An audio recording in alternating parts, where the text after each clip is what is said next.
Okay, folks, now we're going to finish this thing up here. Emma and Trey told us that it's x equals 3 and negative 3. That's perfect. We're going to have to check them to make sure that they both work. But just before we go to that, I want to go back to solving this again, right here. If we solved it the way we normally solve quadratics, the first thing that we would do is take out a 7. And I'd get 7 times x squared minus 9 equals 0. Okay? The second thing that I check for when I'm factoring is, how many terms do I have? I have 2. If I have 2 terms, what am I looking for? Dang.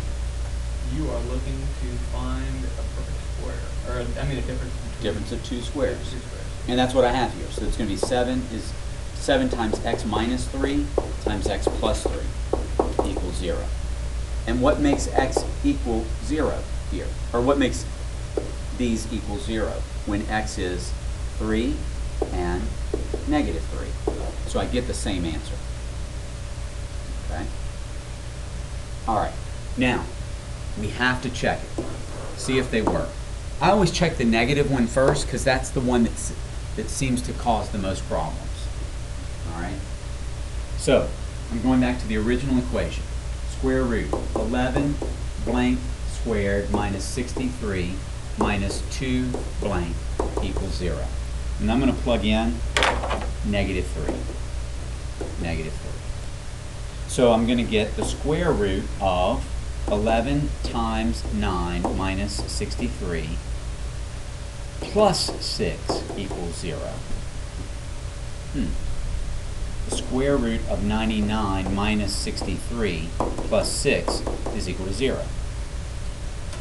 The square root of 36 plus 6 is equal to 0. The square root, I'm sorry, not square root, 6 plus 6 equals 0.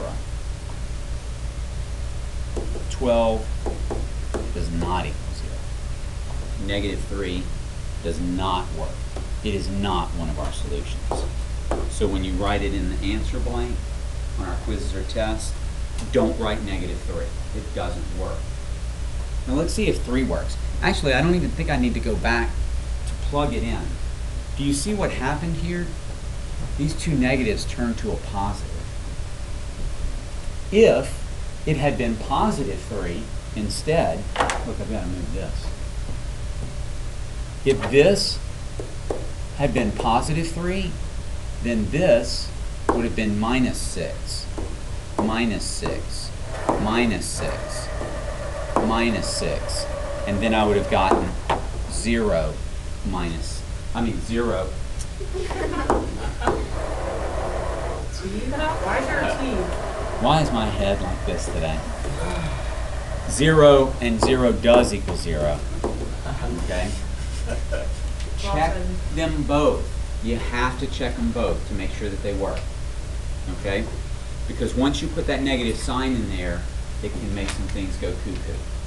All right? Okay. Good job here. You're ready for your homework. Get started.